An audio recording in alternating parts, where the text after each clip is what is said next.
mi Dios lo siga bendiciendo y bendiciendo a Colombia con su liderazgo y con su capacidad.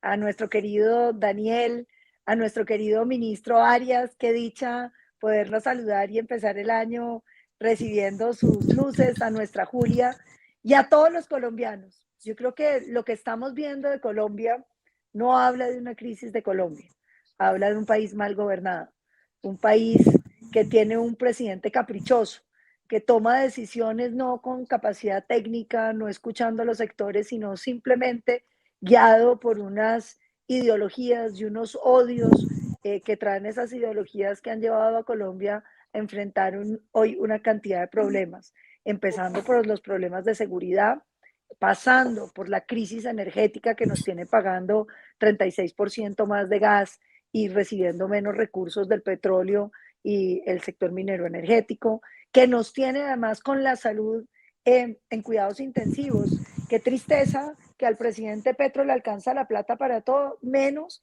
para el cuidado de la salud de los colombianos. Nos deja con un problema además tremendo de finanzas públicas, pero todos estos daños que está viendo el país hoy son remediables y como decía, vienen no de unos problemas de Colombia, sino de un gobierno caprichoso. Y eso lo que nos tiene que decir es que el 2026 es un año donde tiene que renacer la esperanza, donde los colombianos tenemos que tomar la decisión de tener una Colombia bien gobernada, una Colombia que no se dedique a echar discursos, sino a resolver los problemas de los colombianos. Y de eso es de los que vamos a hablar hoy aquí. Este partido tiene clarísimo que lo importante es que los colombianos ganen bien. Esa es nuestra meta.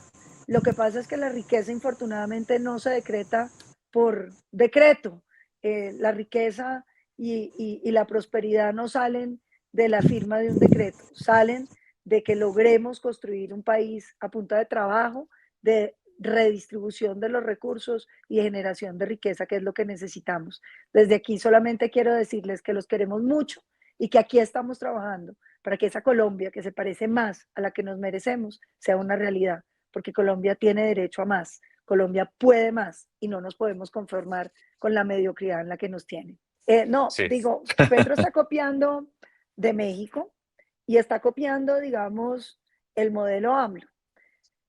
Y yo creo que lo primero que uno tiene que preguntarse es qué tal salió lo de México. La verdad, los expertos mexicanos dicen que efectivamente hubo una retribución mejor a los trabajadores, que en parte lentificó el crecimiento económico y que ha tenido posiblemente una afectación sobre todo en la generación de trabajo para los jóvenes, porque lo que terminó pasando fue que como se lentifica el crecimiento económico, pues la creación de trabajo se ha lentificado y hoy estamos viendo, digamos, un problema en términos del trabajo de los más jóvenes.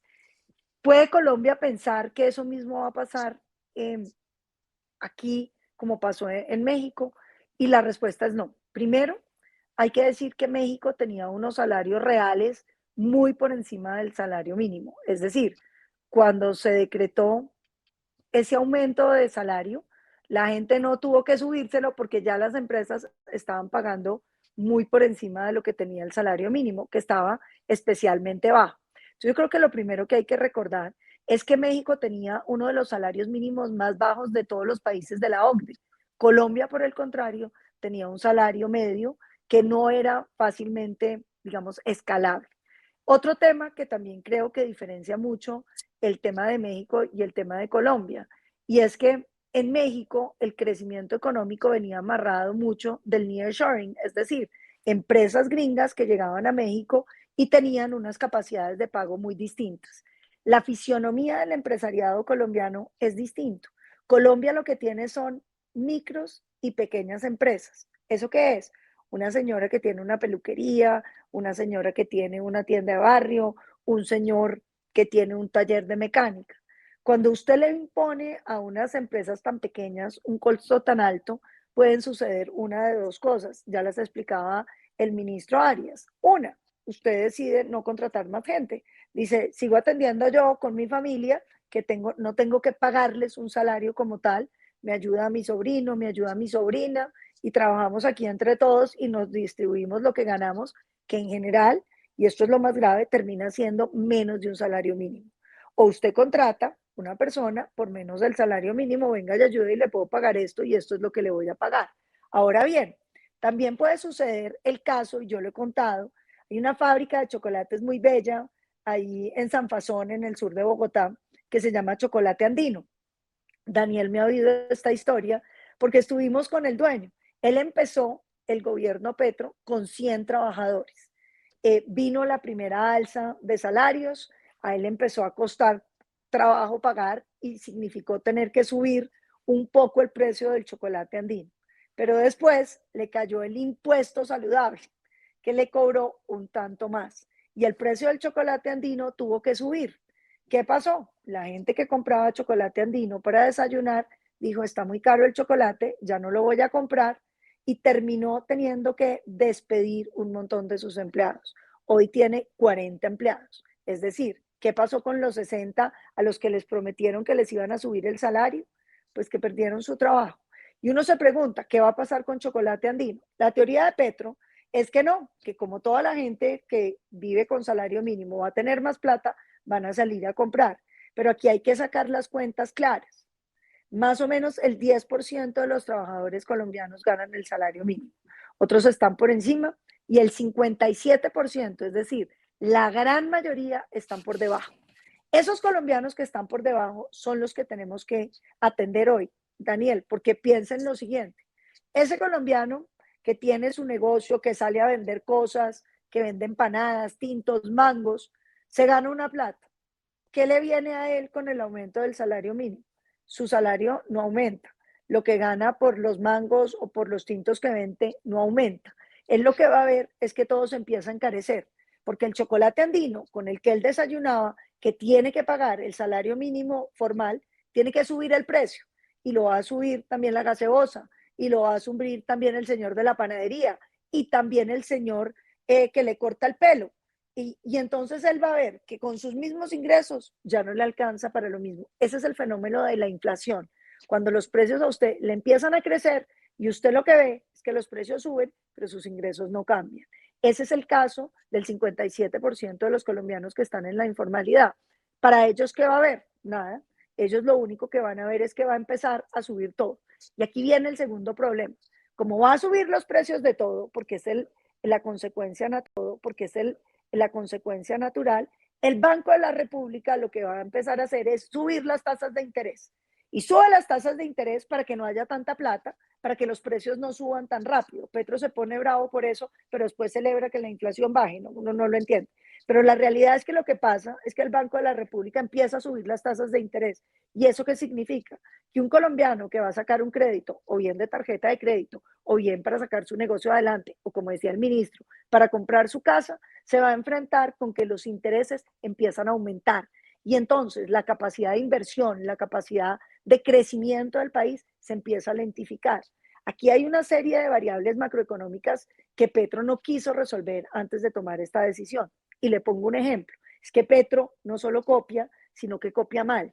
Porque lo primero que hizo AMLO en México fue desindexar todo al salario mínimo.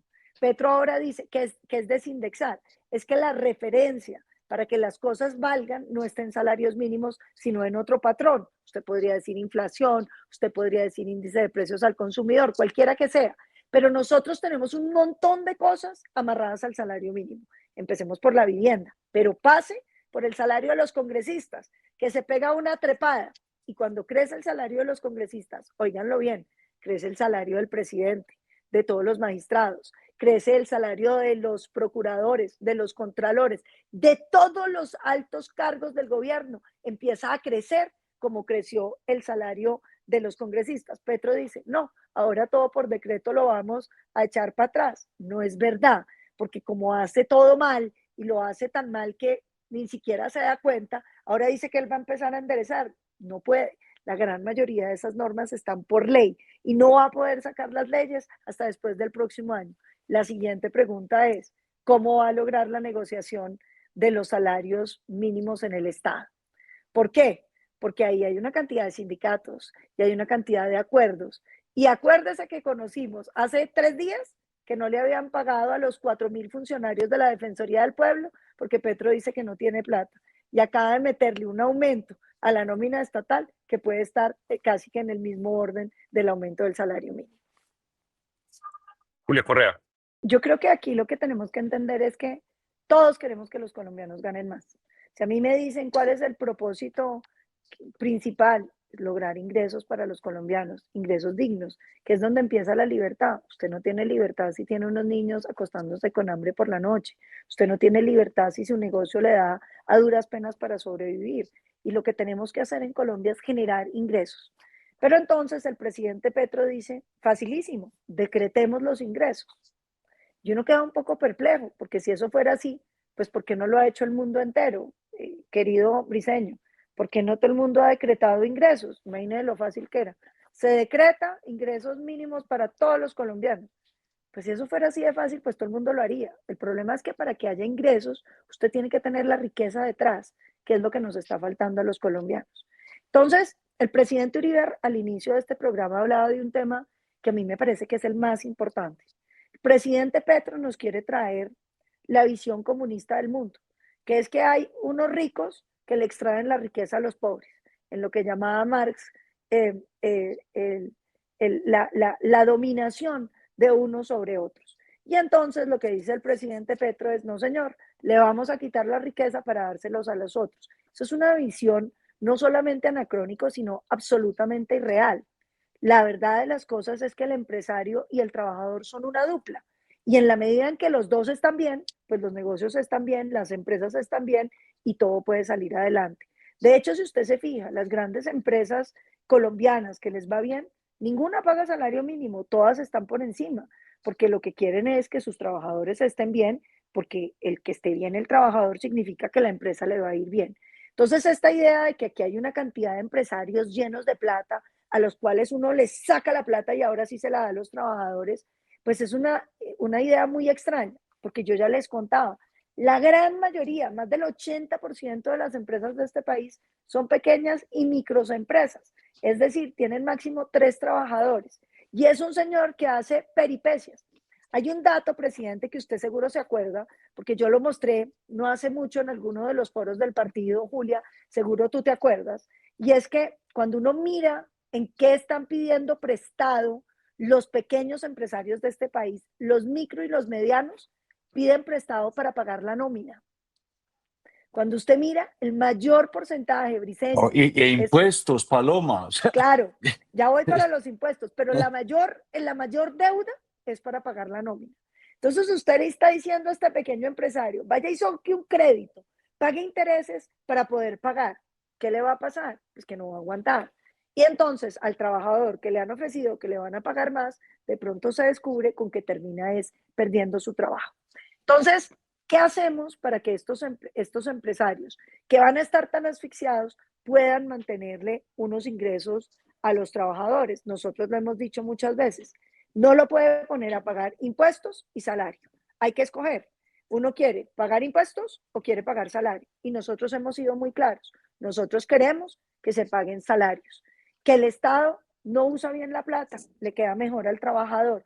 Por eso nosotros queremos reducir significativamente los impuestos para que la plática que tenga el empresario la pueda pagar en beneficios para su trabajador.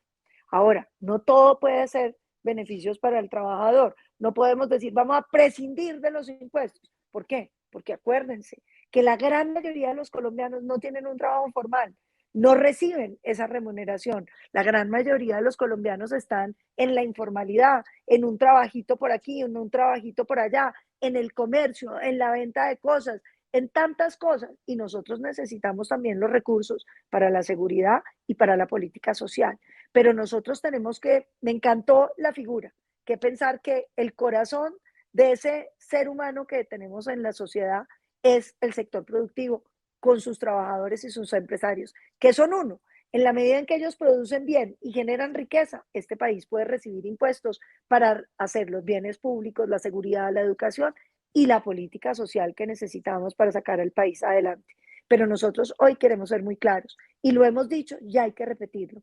Nosotros no vamos a tocar la reforma laboral. Vamos a bajar impuestos para que se puedan compensar los empresarios. Y en este caso del salario mínimo, vamos a tener que buscar una rebaja muy significativa de impuestos para que se pueda compensar.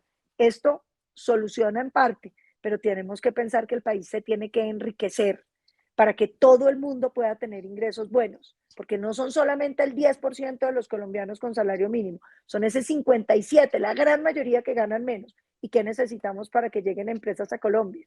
¿Qué necesitamos para que se creen nuevos negocios en Colombia? Pues condiciones. Y condiciones es que cuando una empresa piensa, voy a invertir en Colombia, voy a invertir en Perú, voy a invertir en Panamá, piense, voy a invertir en Colombia. Primero, porque hay seguridad. Segundo, porque hay reglas claras. Tercero, porque los impuestos son coherentes y los puedo pagar. Y esas son las condiciones que los colombianos tenemos que pensar que necesitamos para que este país no decrete riqueza, sino que la produzca, para que la gente realmente pueda tener los ingresos que necesita para vivir dignamente. Para el próximo año son 4.7, o sea, para este año 26, ya no es el próximo, sino para este, son 4.7 billones y para el siguiente se estima que podría estar encima de los 9.5. ¿Y por qué? Porque acuérdense que Colpensiones va a quedar faltándole. Es decir, para poder pagar este aumento de todos los salarios mínimos, pues lo tiene que pagar el gobierno. Aquí viene la trampa que quiere hacer Petro, y esto es bien interesante. Ya están planeando un decreto diciendo que los fondos de pensiones tienen que asumir el aumento. Eso es imposible y reventaría todos los fondos de pensiones. Y aquí les quiero decir una cosa, esto es simplemente lo que estamos pagando. Aquí ni siquiera se ha sumado lo que generarían gastos, lo que significa el fondo de garantía de pensión mínima, que es ese fondito donde se van pagando esas necesidades. Ese fondo que tenía varios años de vida, pues seguramente se va a agotar muchísimo más rápido. ¿Qué es lo grave de todo lo que se puede pasar, Briceño? Y es que ante este gasto adicional que tendría que asumir el gobierno, que como digo, son 4 y pico este año y 9 y pico el próximo, sin contar el fondo de garantía pensional, simplemente por Colpensiones, el presidente Petro quiere pasárselo a los fondos. Eso significaría una manera de matar todo el sistema de los fondos pensionales antes de que la pensional se apruebe. Wow. Presidente, nosotros en ese periodo legislativo sacamos 2 leyes que fueron muy importantes para los colombianos trabajadores. La primera, la reducción de la jornada laboral. Y era porque Colombia seguía teniendo una jornada mucho más larga que la mayoría de los países y había impactado negativamente las familias. Uno de los temas que los colombianos tenemos muy presentes es quién está educando a los niños hoy. Cuáles son los tiempos que tienen los papás y las mamás con sus hijos para infundirles valores, respeto. Y entonces nosotros presentamos ese proyecto y lo sacamos adelante sobre la base de que iba a ser escalonado y que en ese tiempo lo que se iba a lograr eran mejoras en la productividad del trabajo para que la gente pudiera hacer lo mismo que estaba haciendo en menos tiempo y esto permitiera que no cayeran los ingresos de las empresas. Por eso se habló también de todas las inversiones que había que hacer en las mejoras de productividad. El segundo proyecto que sacamos, presidente, usted se acuerda, fue la ampliación de la licencia de maternidad para las mujeres colombianas, que se llevó a los 4 meses que tenemos hoy, creciéndolo en más de un mes en la modificación que presentó el Centro Democrático, también pensando en las familias colombianas. Pero fíjese que nosotros todo esto lo hacíamos conversando con el sector productivo, conversando con los gremios, llegando a acuerdos para tratar de que las cosas tuvieran un contexto. Pero lo que ha hecho Petro es todo lo contrario, es dele de todo al trabajador, pero mantenga los impuestos bien altos. Y no solamente sáquele la plata en salarios y en recargos, pague bastantes impuestos, sino que además les ha hecho hostil la vida. Los persigue, los estigmatiza, dice que los empresarios no sirven, que son malos. Entonces, por supuesto, lo que ha habido en Colombia es la deserción de muchísimos empresarios y la gente ya no quiere invertir en el país. Cuando usted mira las cifras de inversión extranjera en Colombia, tenemos las más bajas en más de una década. Es decir, la gente no quiere traer sus recursos a Colombia. ¿Y por qué es importante que nos llegue inversión del exterior? Pues porque cuando viene una empresa que quiere traer plata, que quiere poner una planta nueva, pues lo primero que mira es, me voy para Panamá, me voy para Colombia, me voy para Perú, me voy para México. Y cuando mira las condiciones del país, pues la gente le da mucha jartera venirse a Colombia. Y yo quiero retomar uno de los temas que usted mencionó sobre Chávez, que es bien importante, que es una idea que arrastra el comunismo y que es muy natural, y es decir que el empresario no vale nada, que la capacidad de generar negocios la tiene todo el mundo y que ser buen empresario no tiene ningún valor. Y entonces Chávez le dijo eso a los trabajadores venezolanos, hizo las expropiaciones y les entregó las empresas a los trabajadores. ¿Y qué pasó? Pues que las empresas se quebraron, presidente, porque ser empresario es muy difícil. A mí me gusta que los colombianos pensemos en eso, porque no es simplemente tener la empresa. Y entonces la gente dice, yo tuviera la empresa, pues yo la manejaba perfecto como la manejan hoy en día. Pues resulta que tenemos el experimento de Venezuela. Las empresas las cogieron los trabajadores y en las manos de los trabajadores se quebraron. ¿Qué pasó? Que como había un montón de petróleo, a la gente le decía, te quedaste sin trabajo, no pasa nada, mira, aquí te mandamos este subsidio con el que vos puedes seguir viviendo. Entonces la gente no se dio mucha cuenta del daño económico que estaba sufriendo Venezuela. Cuando los precios del petróleo, que estaban en las nubes, bajaron, la gente empezó a ver que la plata no alcanzaba. Salieron a la calle a buscar empleo y resulta que allá no había empresarios. Y hay un tema que es fundamental para que todos los tengamos en cuenta. Fíjese lo que pasa con las empresas que heredan los hijos. Hay unos hijos que son capaces de mantener la empresa, pero la mayoría de las empresas, cuando pasa de una generación a otra, empiezan a sufrir, porque ser empresario es difícil. Y aquí tenemos que entender que así como uno necesita trabajadores, necesita empresarios, que son un bien escaso en la sociedad y que uno tiene que cuidar sus empresarios, porque los empresarios son esos que tienen esa creatividad, ese ímpetu, esa energía de mantener un negocio a flote. Entonces yo sí aquí quisiera decir, mire, es tan equivocado el discurso comunista de decir que es que el problema es una confrontación entre los empresarios y los trabajadores.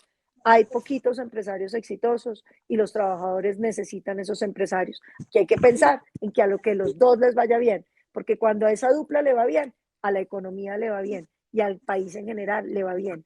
Esta idea de perseguir el empresariado como lo hizo Chávez y que está replicando Petro, solo lleva a la pobreza. No es sino mirar esta receta continuada en Cuba, cómo los ha convertido en el país más pobre de toda América, donde para que el ciudadano no se les vaya, como se fueron de Venezuela más de un tercio, les toca tenerlos encerrados, no dejarlos salir. Colombia lo que merece es libertad, y la libertad empieza por reconocer quién genera la riqueza y cómo se genera la riqueza. La única manera de volver este país rico es entender que aquí tiene que haber trabajadores y empresarios y que ambos tenemos que cuidarlos. Yo soy Paloma Valencia y seré tu próxima presidenta.